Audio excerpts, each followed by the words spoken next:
இப்போ நம்முடைய காவிரி நதிநீரை மேகதாது அந்த பகுதியில் ஒரு அணை கட்டுவதாக அங்கே இருக்கிற நீர்வளத்துறை அமைச்சர் மரியாதைக்குரிய சிவகுமார் அவர் சொல்றாரு.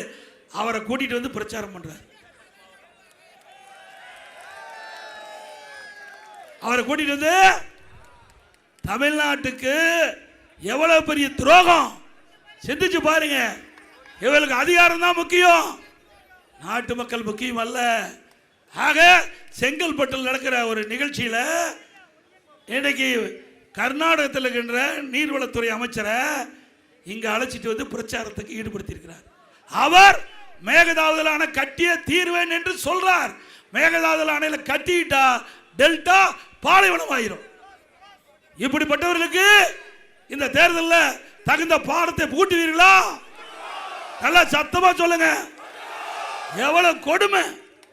நமக்கு துரோகம் செய்கின்றவர்கள், நமக்கு வருகின்ற நீரை தடுத்து நிறுத்த வேண்டும் என்று சபதம் இடுகின்றவர், அவரோடு பிரச்சாரம் செய்கின்ற முதலமைச்சர் மீண்டும் ஆட்சி வருவதற்கு துடிக்கிறார். அதற்கு நீங்கள் சந்தர்ப்பம் கொடுப்பீங்களா? இன்றைய முதலமைச்சர் என்னைய வந்து போலி விவசாயின்னு சொல்றார். அதில் என்ன விவசாயி, போலி விவசாயி, நிஜ விவசாயி, நிஜ விவசாயி கேள்விப்பட்டிருக்குமா? ஏன்னா ட்ரேடில் வந்து பயிரை பார்க்குற முதலமைச்சர் இந்தியாவிலே இந்த தமிழ்நாடு ஒரே ஆள் தான். எங்கள் ஊரில் தலைவாசலில் நமக்கு நாமே திட்டம் இருந்தது. அப்போ ஊரா இன்றைய முதலமைச்சர் ஸ்டாலின் வந்து பார்த்தார். அப்போ எங்கள் தலைவாசலுக்கு வந்தார், கரும்பு தோட்டத்துக்கு வந்தார். கரும்பு தோட்டத்தில் காங்கிரீட் சாலை அமைச்சு போய் பார்க்குறார். கரும்பு தோட்டத்தில் காங்கிரீட் சாலை அமைச்சு பார்க்குற முதலமைச்சர் இவர் விவசாயத்துக்கு நன்மை செய்வாரா? விவசாயிகளை காப்பாற்றுவாரா? விவசாயி தேவையான திட்டங்களை கொடுப்பாரா? விவசாயிகளை வஞ்சிக்கின்ற திரு ஸ்டாலின் அவர்கள் மீண்டும் வர வேண்டுமா? சிந்திச்சு பாருங்க. கரும்பு தோட்டத்தில் கரும்புல வெட்டி போட்டு காங்கிரீட் போட்டு அது என்னன்னே தெரியாது. இப்போ கேட்டா நீ போனீங்களே இது கரும்பா, நெல்லா, இது கேழ்வரகா, சோளமா, மக்காச்சோள பயிரா அப்படின்னு கேட்டால் முதலமைச்சர் தடுமாறுவார். அப்படிப்பட்ட முதலமைச்சர் நாட்டை ஆண்டு கொண்டு நம்மளை கிண்டும் கேலியும் பேசிட்டு இருக்காரு.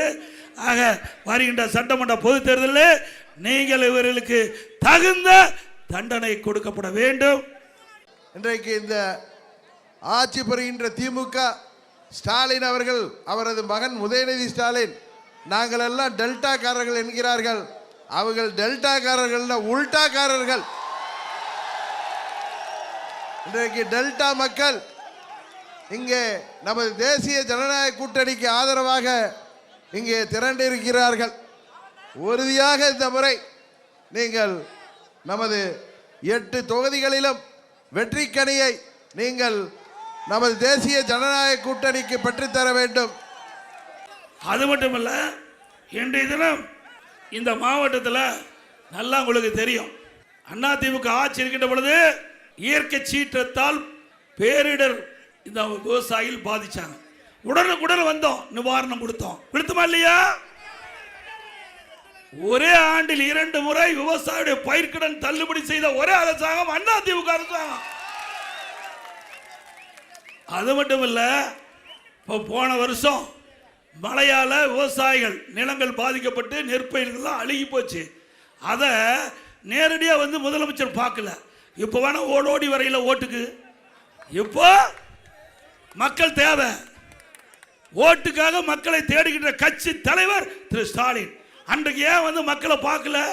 நான் நேரடியாக வந்தேன், மக்களை பார்த்தேன், விவசாயிகளை பார்த்தேன். அந்த பயிர்கள் தண்ணீரில் முழுகி இருந்தது.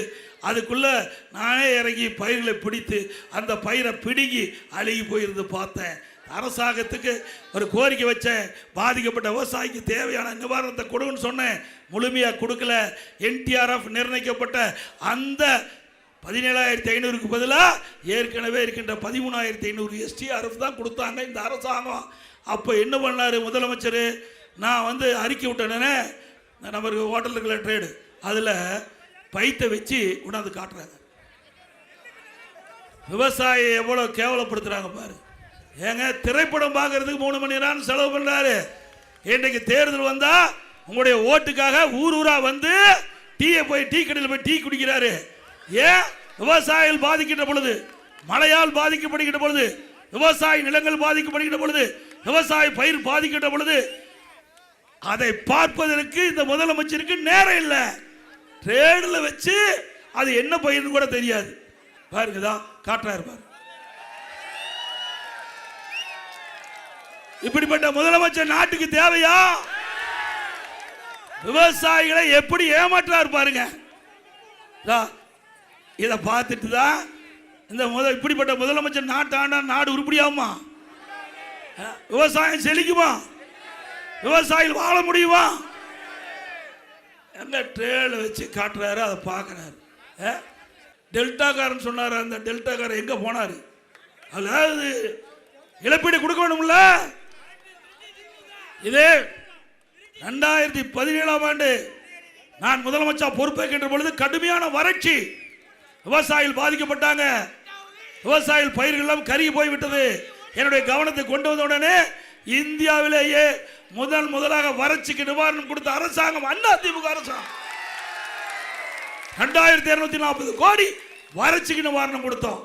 அப்படி 2 லட்சம் ஏக்கர் நம்முடைய விவசாய பெருடைய மக்கள் இரவு பகல் வராமல் உழைத்து அந்த நெற்பயிர் தண்ணீர் இல்லாம விளைச்சல் எடுக்கின்ற அந்த நேரத்தில் தன்னுடைய கண் எதிரே காய்ந்து கருகி சேதமடைந்த பொழுது இந்த முதலமைச்சர் அவர்களுக்காக எந்த இழப்பீட்டும் தராத முதலமைச்சர் மீண்டும் தேவையா? விவசாயிகளை புறக்கணித்த முதலமைச்சர் தேவையா?